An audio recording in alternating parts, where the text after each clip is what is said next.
So we're heading up north on Highway 17, driving up there in my car. I just wanted to give you guys a sense of, if you've never been up Highway 17 before, what Marion National Forest looks like from the highway.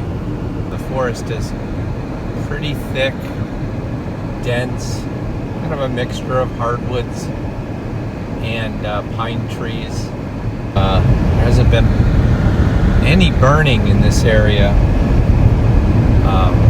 In part because if a forest fire got started, then this would be a really intense fire.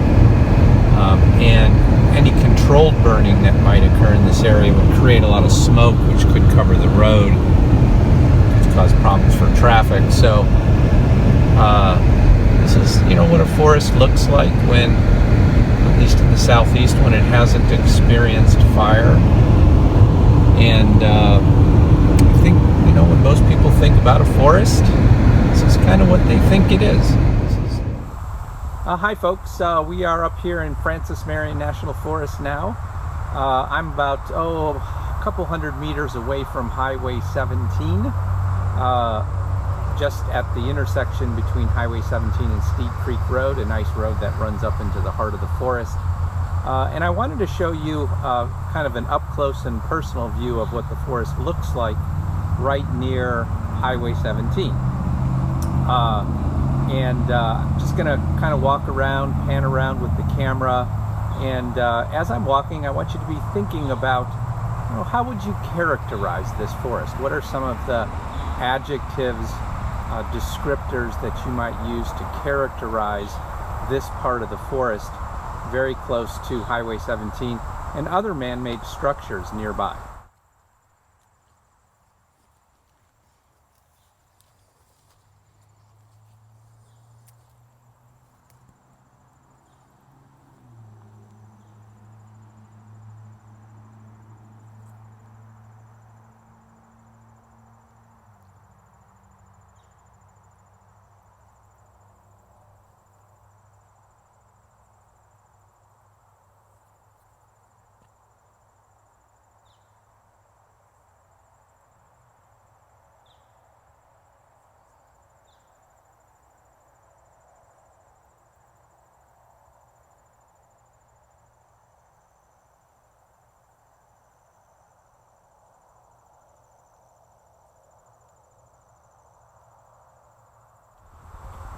Okay, so perhaps you noticed that this part of the forest is very dense, thick, fair bit of underbrush in the understory of the forest.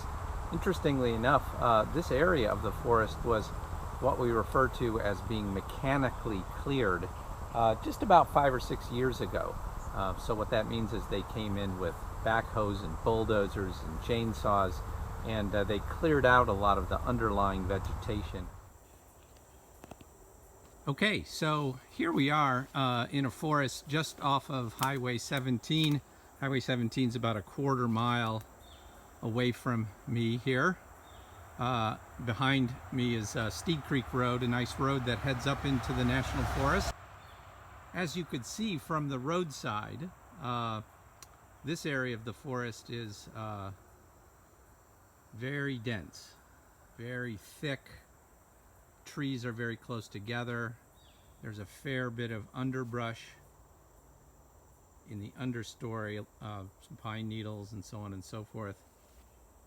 But most of the biomass in this area is actually in the trees.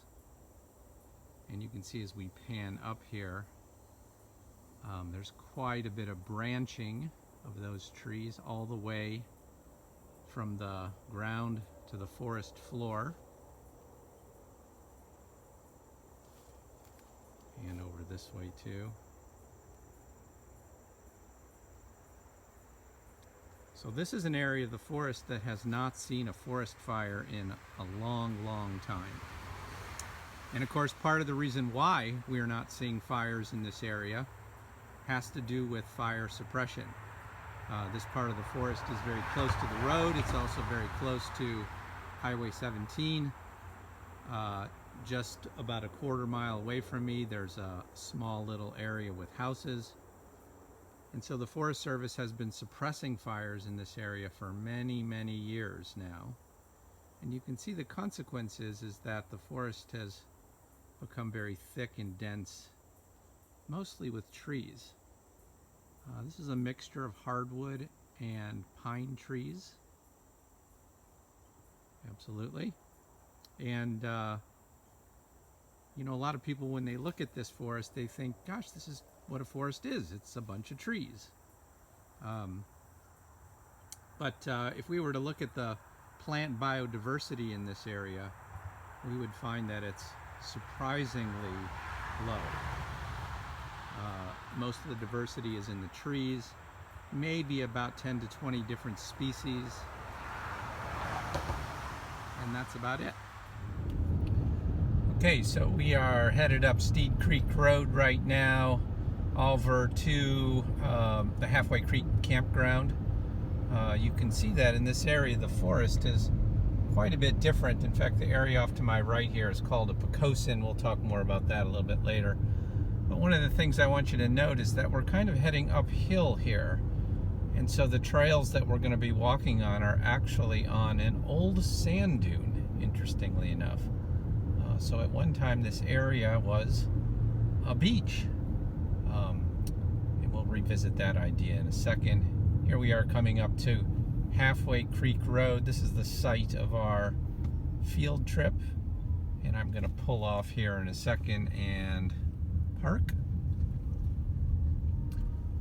All right, maybe you can already see that the forest in this area is rather different from those forests that we just visited.